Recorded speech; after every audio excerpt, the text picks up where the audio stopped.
Dear friends, I'm very happy to invite with review of the book Abhimanyu the Warrior Prince and a discussion with the interesting author Mr. M.R. Deepak. M.R. Deepak is a professional trainer and writer.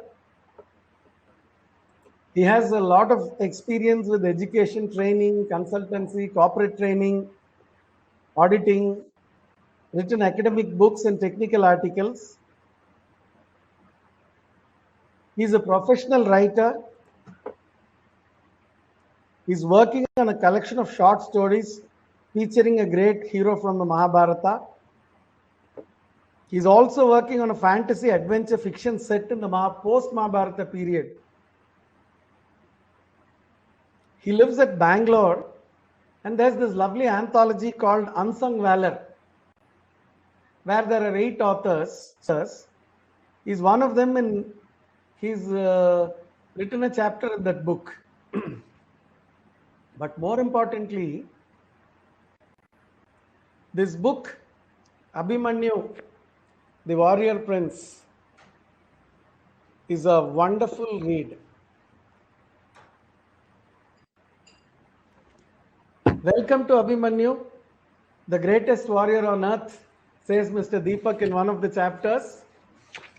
And Bhishma's description of Abhimanyu, let me read it out. The mighty armed Abhimanyu is a leader of leaders. Indeed, that slayer of foes is equal in battle to Arjuna himself or Krishna. Endued with great lightness of hand in shooting weapons and acquainted with all modes of warfare, he is possessed of great energy and is steady in the observance of vows. Remembering the sufferings of his own father, he will put forth his prowess. Bhishma describes Abhimanyu in the Udyoga Parva of Mahabharata.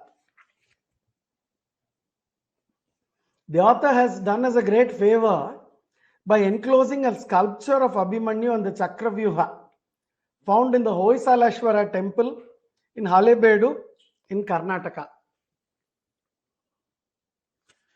You have to buy this book to see this, and I definitely, wish that everybody buys this book to see.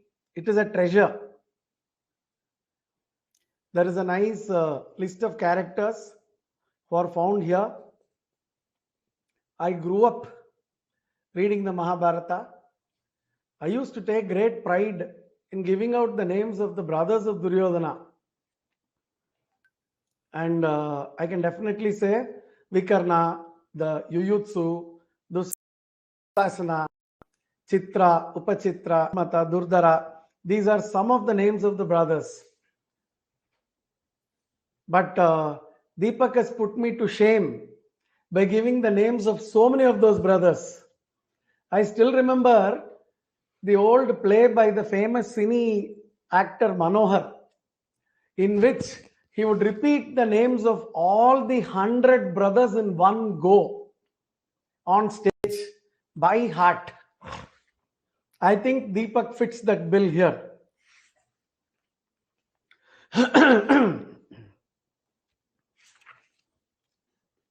We must remember the family tree of the Kurus. It's very interesting to look at the family tree. And you will know that Abhimanyu is the son of Arjuna by his wife Subhadra, because Abhimanyu's father Arjuna had many other wives, who included Draupadi, Subhadra, the Naga princess Ulupi, and Chitrangada, the mother of Babruvahan. And the Pandavas were the children of Pandu. Pandu in turn was the son, biological child of Vyasa, but sired on behalf of Vichitravirya. And Vichitravirya was the brother of Bhishma, the grandson.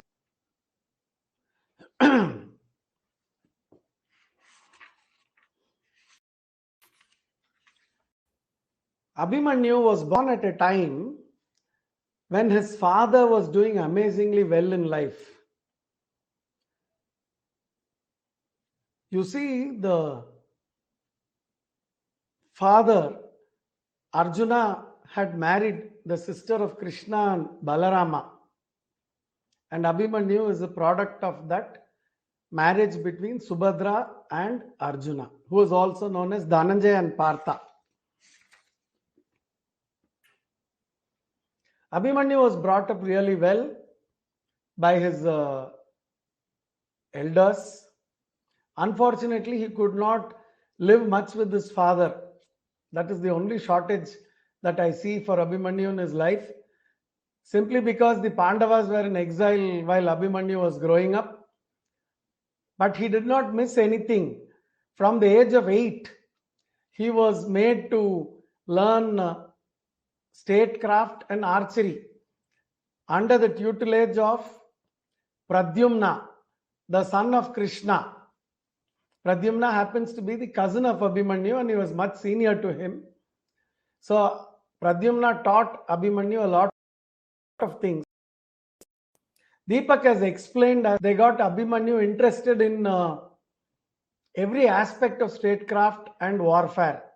How he began with wooden sticks, wooden clubs, then real swords, how Krishna's brother Satyaki was involved, and how Abhimanyu worked hard to become a big warrior, and how he built up his body, had a fabulous several pack body, I can say, 6 or 8 pack that we are talking about. Abhimanyu had built it up by then. And he was the pride of the Yadava clan because he was their grandchild. So Krishna was very fond of him, and so was Balarama, and so were the other Yadavas, and he was the apple in the eye of his mother Subhadra.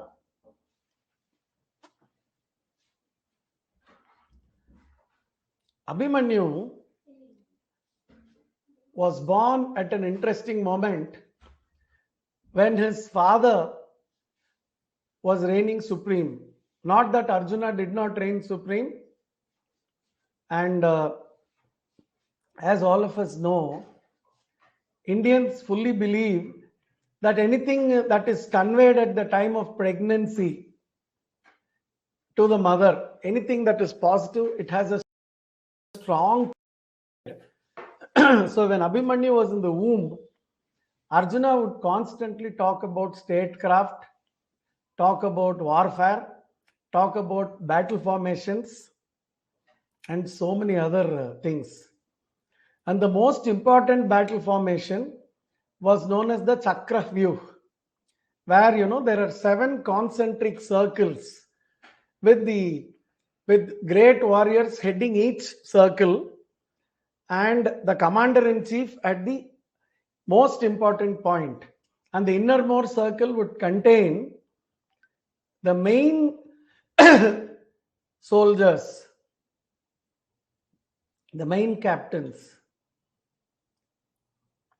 So there is a way to enter the Chakravyuh. You have to learn the art of entering it, and once you are inside, the way may be closed, and there is a way to come out also. So you have to learn how to get in and how to come out. It so happened Arjuna was telling Subhadra the rules of getting in, but destiny ensured that he did not speak about the exit to Subhadra, and she went off to sleep. And Subhadra did not hear that part, and that's where it stops. And Abhimanyu was born a little later.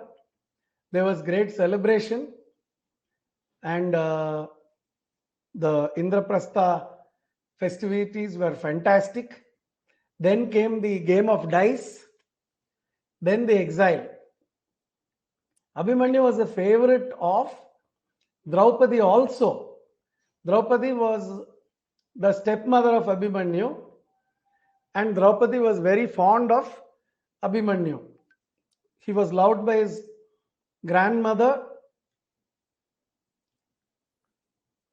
Kunti.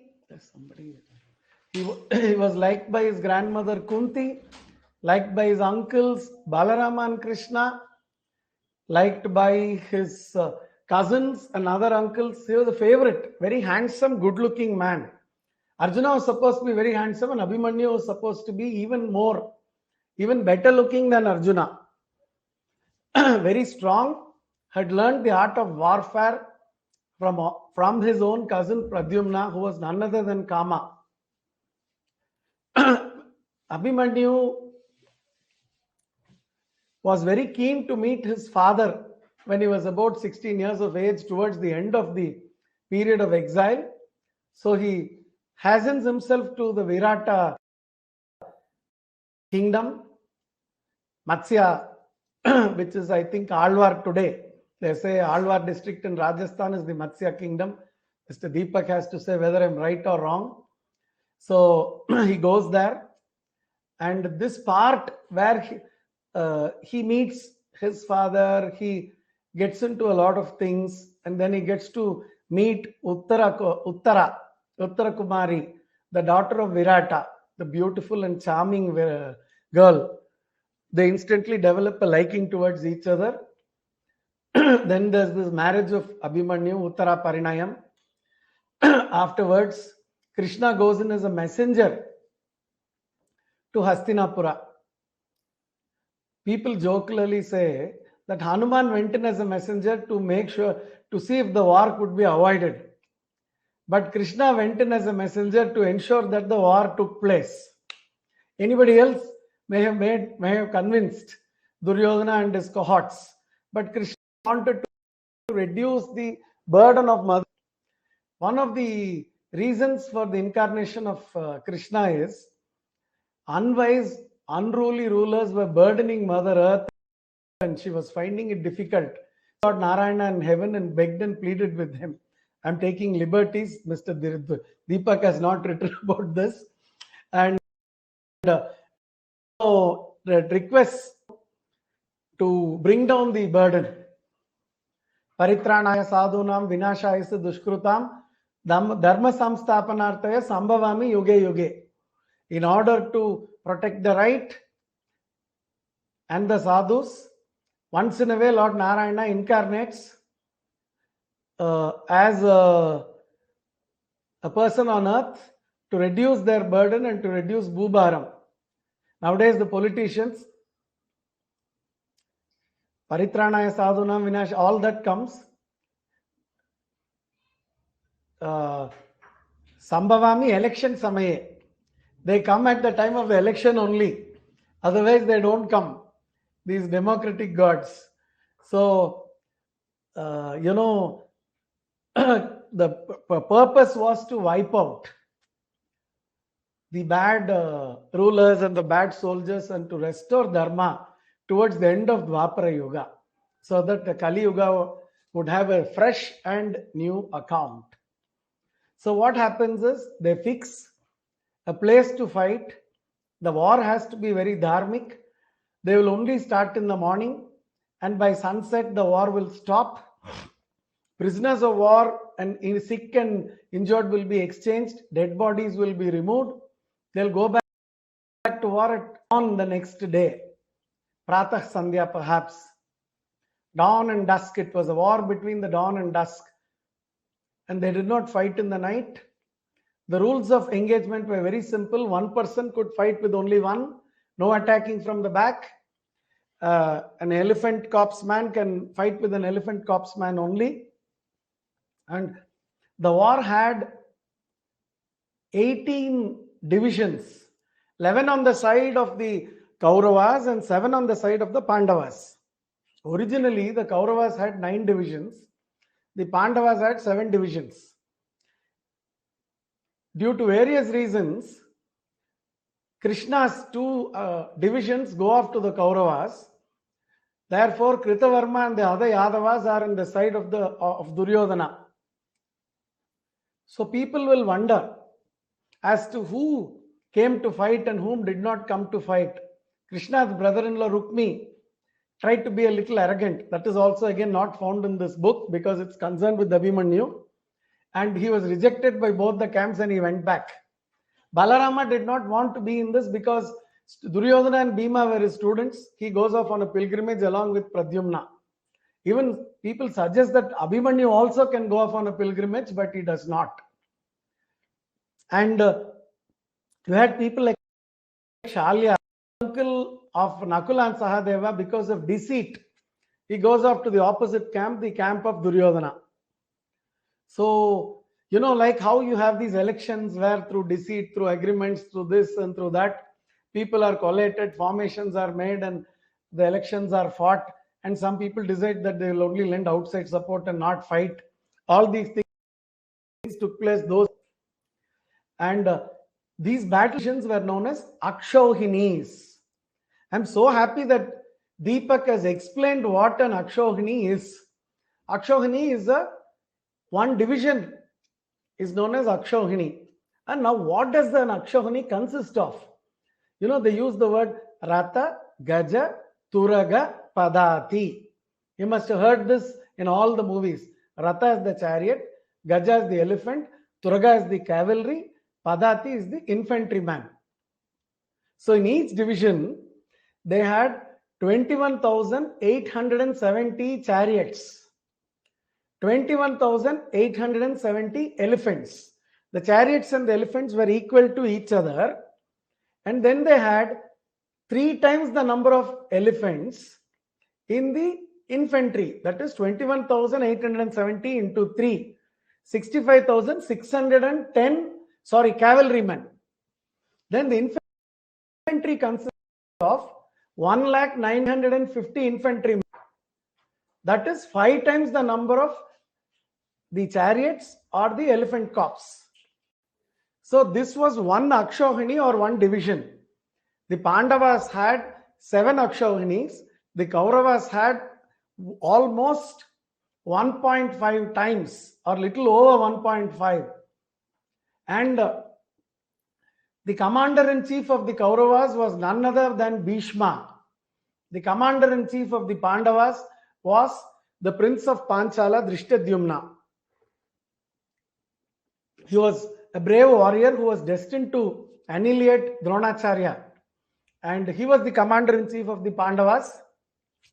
And everybody is given a slot. The Maharati, the Maharatha, there are several titles to each, like how you have a captain, you have a colonel, you have a major, you have a marshal. Those days they had titles. And then there were battle formations also, like the Krauncha Vyuha, shaped like a bird. So who will stand at the eye, who will be at the beak, who will be at the wing, who will be at the back, who will be at the claw, and a 5 formation. So every day there was a formation. So Bhishma would have a formation, and then Drishtadyumna would have another formation. They'll hit each other and fight.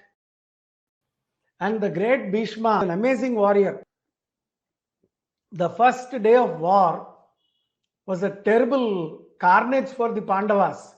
They got rattled and frightened because they thought if this is going to be the case, that the war will be over in a few days and nothing will be left. We must remember, Deepak has also spoken about the rendering of the Bhagavad Gita in this book at the beginning of the war. And then, of course, he talks about Bhishma's flagstaff, which is the palm tree. Then he talks about Arjuna's flagstaff, which is the Hanuman. Then every conch has a name. The soldiers had conches which they blew. Krishna's conch is known as Panchajanya, very popular. But Devadatta was the conch of Arjuna. So every soldier had a conch, every leader. So if you go through the Bhagavad Gita, I'm again digressing slightly, you will be getting to know about all these conches.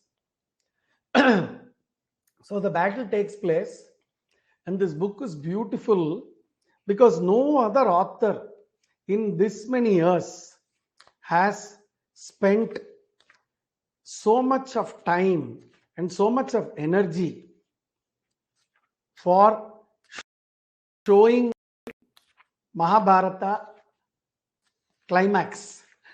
I would call it the climax in that sense. The Great War, as it is called, chapter number 18, from page number 138 to page number 292, I was spellbound. I did not want to be disturbed at all. I was simply taken aback by looking at the narration of the war. I have read Rajaji and a few other authors who have written about the Mahabharata. Most of them have glossed over the details connected with battle. See, look at Arjuna was in outer space. The manner in which he is conveyed. Abhimanyu's heroics. As Lakshmana's arrow came towards him, Abhimanyu cut it into two at lightning speed using a sword. In the blink of an eye, he picked up another bow and launched a powerful counterattack against Lakshmana. Who is Lakshmana? The son of Duryodhana and Bhanumati. Soon he destroyed the standard of Lakshmana's chariot and broke his bow. His son in trouble, Duryodhana, charged towards Abhimanyu. Abhimanyu did not flinch in seeing the Kaurava leader attack him. He greeted Duryodhana with a force. Father and son fought with Abhimanyu fiercely. Other generals joined Duryodhana to attack Abhimanyu. He feared none. Fixed 5 arrows at a time and swiveled, shooting arrows all around. Meanwhile, Arjuna's ferocious attack became stronger and soon he shattered Bhishma's bow and his chariot. When Drona came to Bhishma's defense, Arjuna destroyed Drona's chariot as well. Look at this. Abhimanyu at one end of the crescent formation attacked the wings of the eagle formation, the crescent formation. He took on the Kosala army and again forced the Kosala king Vrihadvala, whom he had previously defeated. The battle was fierce, and this time Vrihadvala was well prepared and fought bravely. A fierce skirmish broke out, lasting hours. So many descriptions. There is a beautiful narration as to how Abhimanyu used a particular astra, and because of that astra, there is a shower of arrows which comes down and kills thousands of soldiers in the Kaurava side. And after the first day, from the second day onwards, the Pandavas get the edge in battle.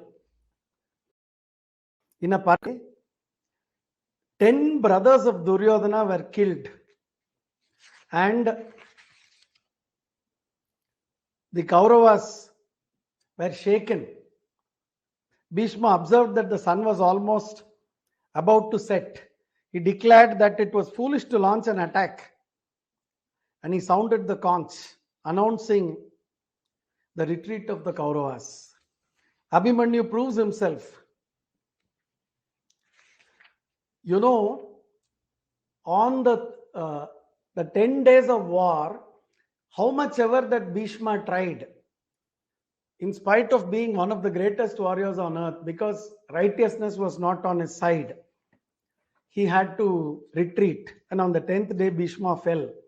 And then Drona was made the commander-in-chief. After Drona was made the commander-in-chief, they decide to see how to get rid of Yudhishthira, and they fail in that. And then they come up with the ploy capturing Yudhishthira alive. And even that ploy, they fail. On the 13th day, they decide to draw away Arjuna from the battlefield because they felt that the father and son duo were a deadly combination.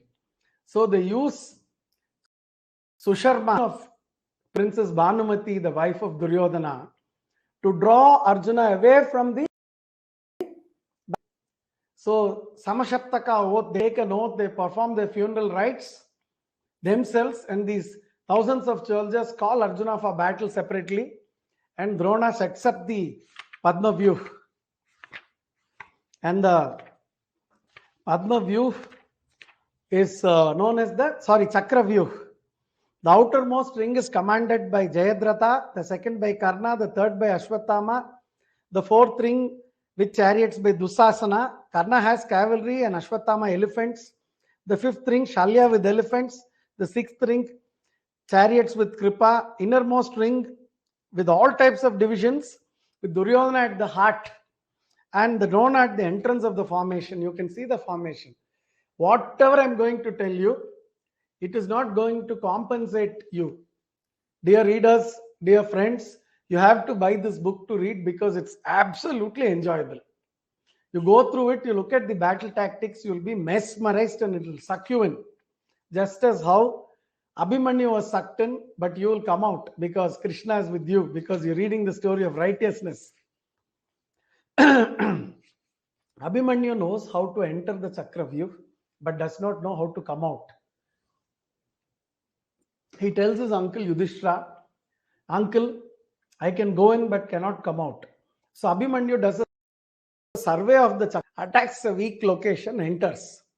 But the brother-in-law of Duryodhana, husband of Dusala, the sister of Duryodhana, closes the breach every time because it's a 7 concentric circle formation. See, we are all looking at movies like Gladiator, Ben-Hur, this and that. Read Asterix comics. Look at the Roman platoons and look at all of them covered and the phalanx. We must be aware we had better battle formations in India. And that's what Mr. Deepak has tried to show us.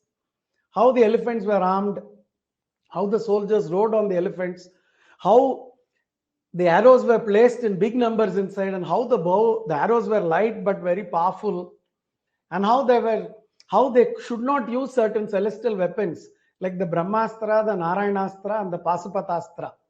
These three belong to the Trimurtis, and particularly the Narayana and Brahmastra could destroy the world. He has called them weapons of mass destruction, WMD. So Abhimanyu goes through and he kills 2,000 princes on the Kaurava side, and he annihilates a few Akshahunis of armies. He was like Pralayakala Rudra inside the Kaurava army. All alone he goes on a massacre and he successfully kills the son of Duryodhana. Kills the brother of Shalya. Terminates several senior generals. They are killed by Abhimanyu. The Kaurava army is routed inside. Though the outside concentric circle is safe, the 5th and 6th circles were virtually destroyed by Abhimanyu. If he had not been handled in an unfair manner, he would have known how to come out by destroying the balance of the army. He would have not come out with the technique, but he would have probably destroyed. And then they decide to play a dirty game, and they exterminate or kill Abhimanyu. And who's this Abhimanyu? Deepak says that he's none other than Varchas, the son of Chandra, who's born here, and he goes back to his father. I'm deeply impressed with the manner in which, look at this, Arjuna, ably aided by Bhima and the rest of the Pandavas, had slaughtered more than 700,000 soldiers in one day. It is like you will, the sharp end of the mace pierced his forehead and a stream of blood flowed from the wound. Abhimanyu staggered and lost control of his limbs. He suggested that his mace was not in his hands but lying on the ground. He swung his mace at the opponents and both maces clashed thundering. You see the sight of Abhimanyu being wounded, pain permeated into each and every part of his body. Weary, he felt like lying down to rest. He also knew that this was no time to rest. And arrows cruelly hit him, one after the other. He could feel his heart and lungs being penetrated by the arrows. The author says somewhere that Abhimanyu looked like a porcupine with so many arrows on him. It was like, I did not want to read this chapter, Mr. Deepak, to be honest with you. I did not want to see such a brave soldier falling down, because there was no way that I could be, you'll feel there was no consolation. You conveyed it in such a beautiful manner. Even Krishna had a drop of tear after the death of Abhimanyu. And the son Parikshit became the ruler 36 years later. And many years after Parikshit came Janamejaya, the grandson of Abhimanyu.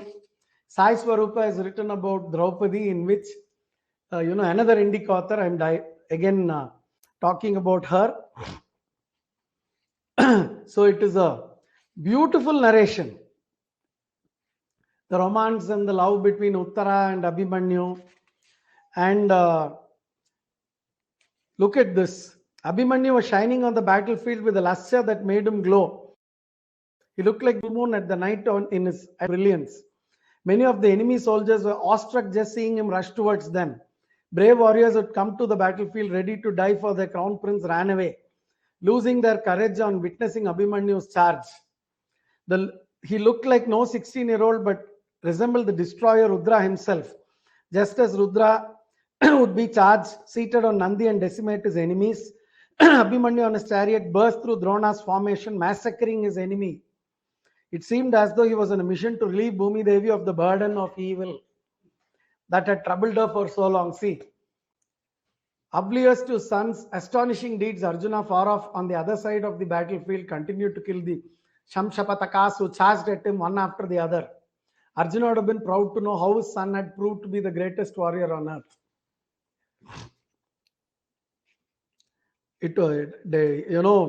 Even before he could complete his statement, he saw a sharp arrow whooshing towards him at an unbelievable speed, desperately trying to hit the arrow with one of his own, but had not even lifted his bow when Abhimanyu's arrow breached his defense and wounded him in the chest. It tore into his armor and went straight into his heart, killing him instantly. Who is this? Vaisatya was the leader of one of the divisions. Karna's brother was killed. So many people. So fracturing the bow, and it is like a based narration. And every time you think, is it possible to describe a battle in 100 plus pages? I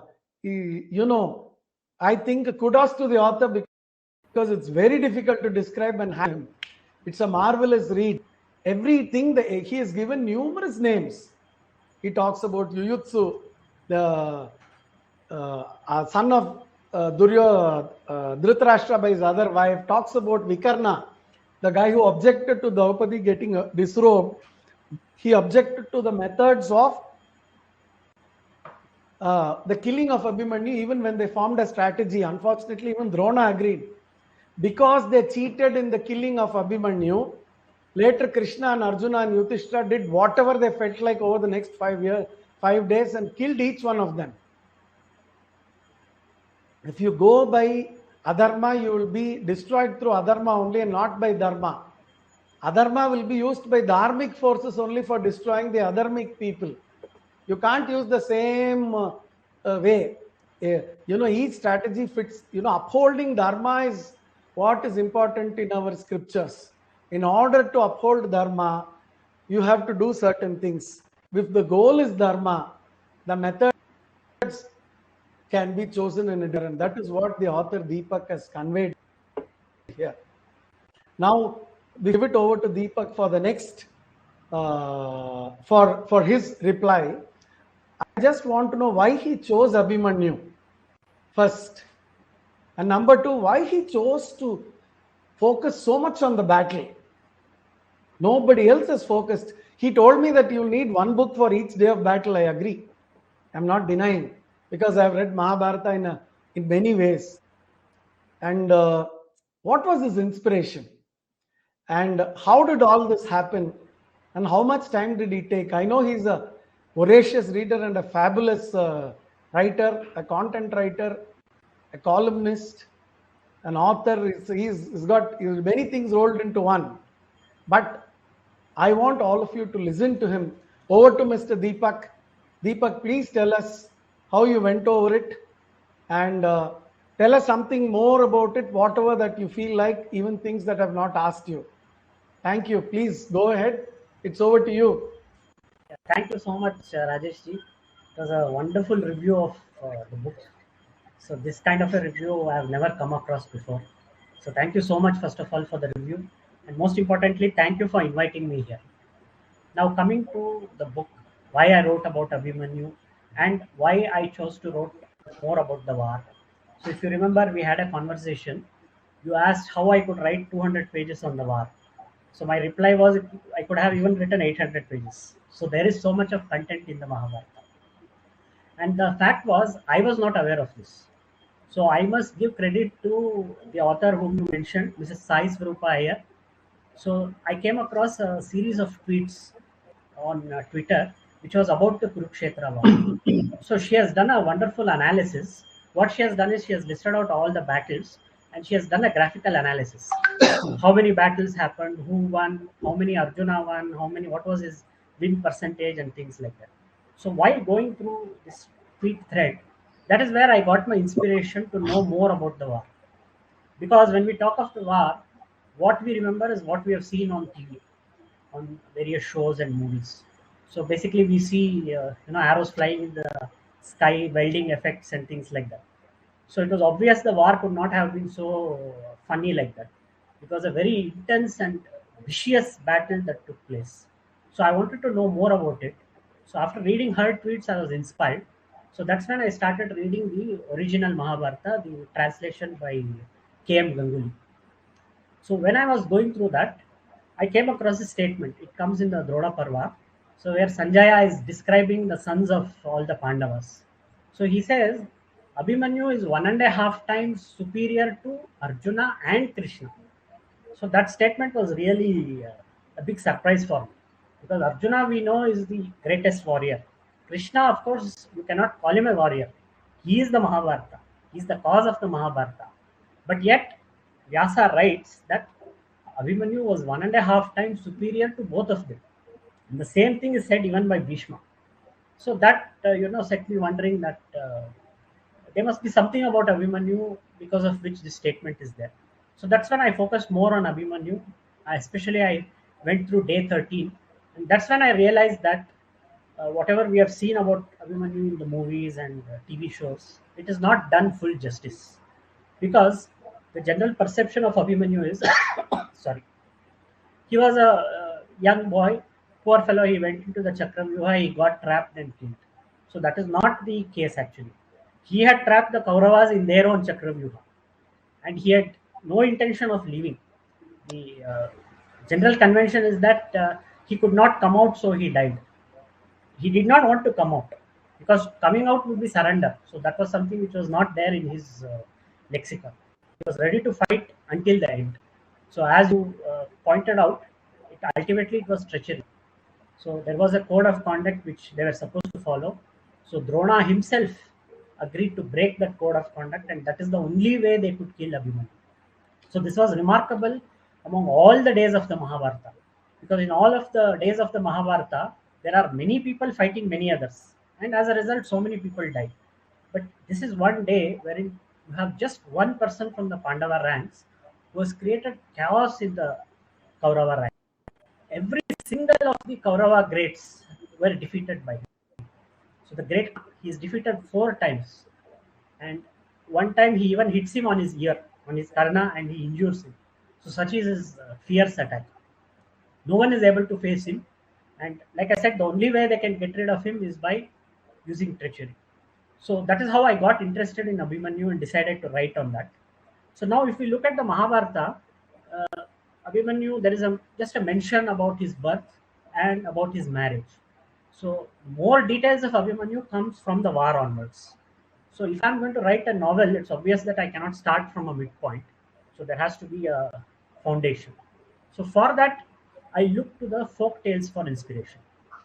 So one of the most popular folk tale is of Krishna narrating the Chakravyuha to Arjuna while he was to Abhimanyu while he was in his mother's womb. A very interesting thing is that is not there in the Mahabharata. The original Mahabharata has no mention of that. So it is a folk tale. Now there are two versions. One says that it was Arjuna who narrated it, and the other said that it is Krishna who did it. So I chose the version of Krishna because in my book I have given a very important role to Krishna. He comes right from the starting, and at all significant points he is there because he is, of course, the cause of everything. So he was the one as Vishnu who asked Chandra to send his son to Earth to remove the burden on Earth. So that is why I have highlighted that part, that it was Krishna who narrated the story. So then the training, so there are numerous references that Pradyumna had trained him, but of course there were no details, so that had to be built up. So that part of the novel was fictional, wherein I just created it.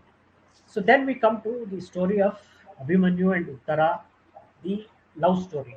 Now that is not there in the Mahabharata, but here again there is a folk tale. So this is a very you can say obscure folk tale, not heard about. I came across it on one of the bulletin boards on a website, wherein someone had mentioned that Abhimanyu had gone in search of his father, and he lived with them there in Matsya kingdom. And Uttara asked him to lead the army against the Trigartas. So that was the folk tale which was referenced. So I took inspiration from that, and I worked out that part. Then of course the war, as you pointed out, the war, there is already sufficient material in the Vyasa Mahabharata itself. So there's no need to look elsewhere. So more than 90% of what is there in the second half of the book is from the Mahabharata itself. There are no deviations, just some embellishments here and there in terms of dialogue and things like that. Now, one major change was that the Chakravyuha description is not there in the Mahabharata. So, which is another thing which surprised me, because we read so much about the Chakravyuha in various places, but the original text does not describe it. It just says Drona started the Chakravyuha, set up the Chakravyuha, and it does not even tell what technique Abhimanyu used to break into it. So that part had to be fictionalized. So the rest of the book is as per the Mahabharata. Now, coming to the description of the story. So, like I said, I was inspired by the Mahabharata, by the K.M. Ganguly translation, and later on I referred to the other popular translation, that is by Dr. Vivek Debroy. It is of the Bori Mahabharata, Bhandarkar Oriental Research Institute. Then, of course, I started off my interest in Mahabharata and other books came about thanks to Amar Chitrakatha. So I have to acknowledge that here. So I had the privilege of meeting Uncle Pai many times as a school boy. So I had he used to organize a quiz program in Bangalore. So I've attended those programs and I have received comic books as an award from him. I've had that privilege. So the comic book of Abhimanyu, every single frame was still fresh in my mind, even as I wrote the book. So that was one reference for my book. So this is about the book, and like I said, it all started off. Actually, I had no intention. I had no idea of writing a novel at all. I was actually planning to write a non-fiction book on a technical topic. But when I saw Sai Swarupa's tweets, so that inspired me to know more about the war, and that's how I got into writing about this. And coincidentally, as I was writing this, I had written the chapter on Bhagadatta. Then Sai Swarupa had come out with, along with Indic Academy, they had called for authors to submit articles about unsung heroes. So that's how I wrote a story on Bhagadatta, and it was published in Unsung Valor. So that was published last year itself. So Abhimanyu has come out now. And again, for that, I want to thank Sai Swarupa because she was the one who forwarded the manuscript to Bloomsbury. So it is thanks to her that I'm sitting here before you.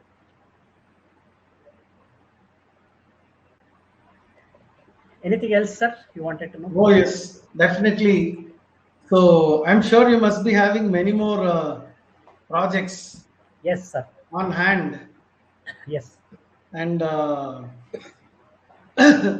you will be, I suppose, now that you have the art of writing in your hand, you should be able to, describe major at length and make it enjoyable. I think it's a very difficult thing. Most of the times, battles are difficult to be described. It's easier to see. If somebody were to make a movie out of the 13th day, if they call it Abhimanyu, I think they can use your script. They can make a movie like a Bahubali with all the graphics and the elephants and everything else charging. It should be, I think, very, very interesting. Hoping that someone does that. Definitely. I feel these stories are more in need today. A note of appreciation to Harikaran Vadlamani ji, to Indic Academy, to Sai Swarupa, to authors like Ratul Chakrabarti and yourself, to Abhinav Agarwal, and the other 10 authors who are part of this Unsung Valor, where you told me one of the authors just finished his 8th standard. Yes. And all of you are helping us directly to resurrect our culture, tradition, and bring it back to its old glory. And that is very, very important. And rightfully, like what you said, all of us grew up knowing about Uncle Pai. He was known as Uncle Pai and not as Anant Pai, as how people call him today. I remember reading the Abhimanyu, just as how you were inspired by that comic to do this.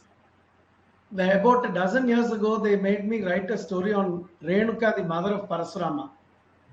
I did not know anything, so I went back to the comic Parasurama, read it, then went to the Padavedu Renuka temple. Then I wrote about 60 to 70 pages. The storyline was based on the Amar Chitrakatha comic. I used that, of course, Vetam Money and others books, so many things that I did use. But I must definitely say that minus of Amar Chitrakatha, life would have been different for most of us. His contribution to Indian tradition, mythology, and history and literature is enormous. And people like yourself, in spite of the busy day-to-day lives that you have, are all extremely successful people. There is no need to write a book. You can encourage somebody else to do that, and just go along with it. But have taken off time off the schedule and created such a marvelous book. I can see the Abhimanyu with this wheel. This is exactly what is found in the comic also. Abhimanyu towards the end of the he comes out with that and he fights with people, and even that is broken, and then the son of Dushasan kills him. So the fury of Duryodhana gave root to deceit, jealousy, and the fury of Duryodhana. And here you have really explained beautifully about the Palace of Illusions. That's also beautifully explained, Indraprastha and the Palace of Illusions here. How people laugh and what happens, and the training of everybody, which I think is a must read. That's why I did not even read anything from that. I want readers to get the book and read it. And thank you so much, Mr. Deepak. Looking forward to, you should perhaps, on behalf of Veranda Club, we want to make this offer that if our readers and the people who are watching want to buy a book and read, let us see if we can offer them autographed copies.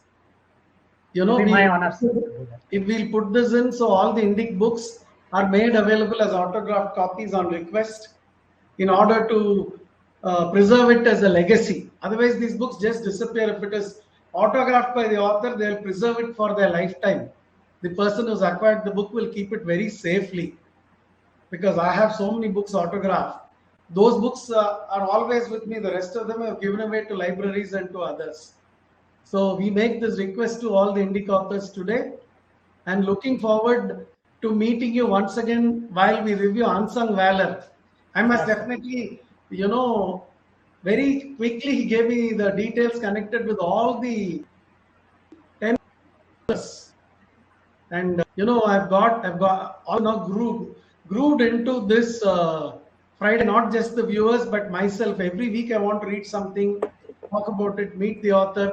It's kind of become a craze for me. So I suppose it's going to be like that, and all these Indic authors will be more popular. And I honestly hope at least 100,000 books of each of these authors are sold in each state of India. I wish you all the best. May the Lord Krishna, who helped Abhimanyu to become a great soldier, help each one of us to not just enter the formation, but to finish the formation and come out successfully in our fight for Dharma against adharma in the world of today.